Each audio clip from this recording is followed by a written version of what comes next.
I'm Bo Johnson. We've had videos about systems and lies.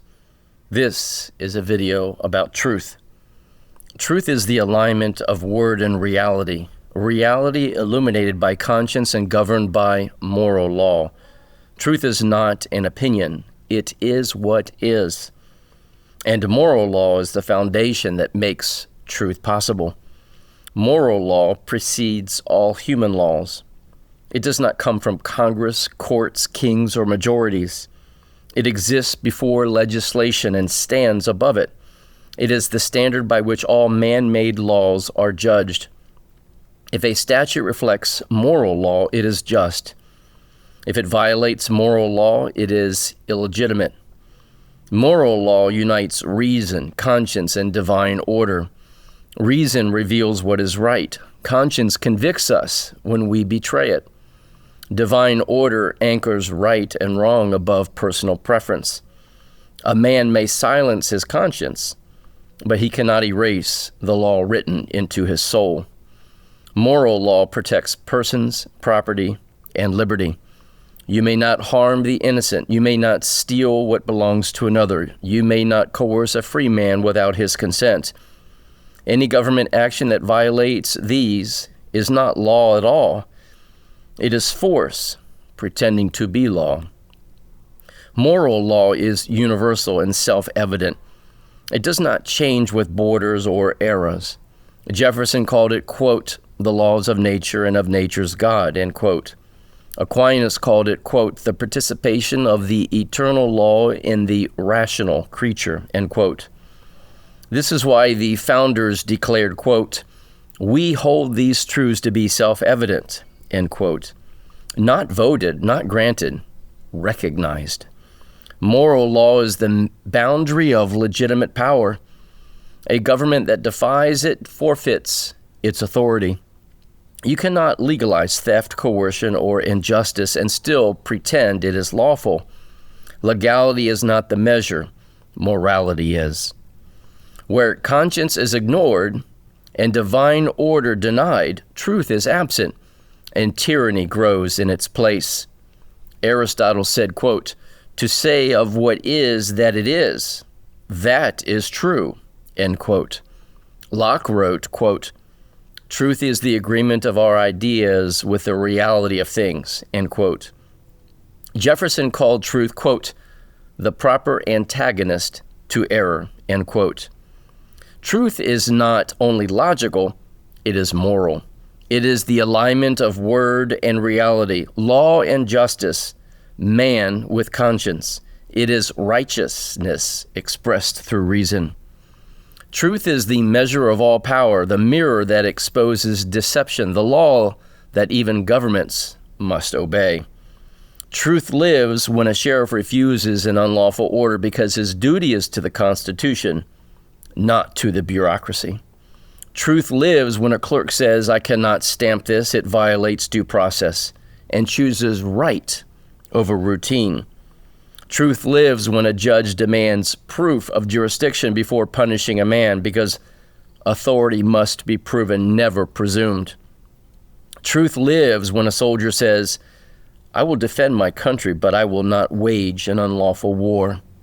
Truth lives when a citizen says, I will obey laws, but not when laws violate liberty.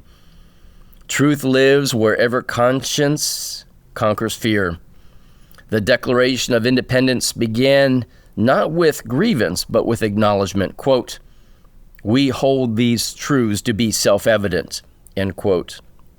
That line is the cornerstone of the Republic, that certain truths are fixed beyond repeal, amendment, or redefinition, that rights are endowed by the Creator, that consent is sacred, that legitimate power flows from truth, not force. When truth governs, government serves. When lies govern, government feeds. This is why every tyranny must twist language, because truth draws the boundaries around its power. Truth is not abstract. It appears in the smallest facts. 2 + 2 is 4, even when 1,000 officials insist otherwise. Debt is bondage, no matter how many economists call it stimulus. Governments cannot give what it did not first take. Rights come from God, not from Washington. Consent cannot be presumed, and silence is not agreement. Law without morality is organized theft. A republic that rejects these truths ceases to be lawful and becomes a system of managed lies. In taxation, truth says labor is private property. The lie says all income belongs to the state. Truth requires consent. The lie presumes it. Truth demands jurisdiction. The lie forbids the question. In schools, truth says education begins with the soul. The lie says it begins with the state. Truth cultivates wisdom. The lie trains obedience. Students learn to conform, not to discern. In law enforcement, truth says the peace officer protects the people. The lie says he protects the policy. Under truth, the badge is a covenant. Under lies, it becomes a weapon of conformity.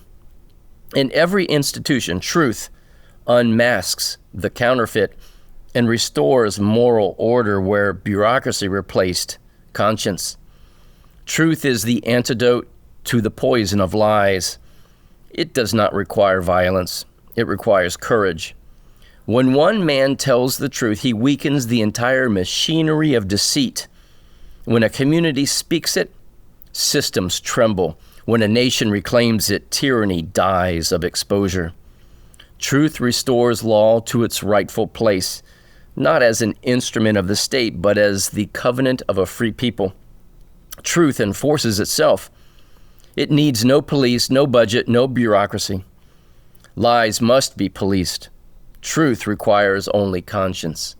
Empires fear truth because it depends on nothing they control and exposes everything they hide. The smallest voice of truth is stronger than the loudest empire of lies. Truth is the boundary of power, the foundation of justice, and the condition of liberty. Truth exposes deception, limits power, and frees the soul. Lies demand obedience. Truth demands courage. And courage, the courage to live by truth, is how a people remember that they are sovereign and free. Let truth reign, and the republic will rise again.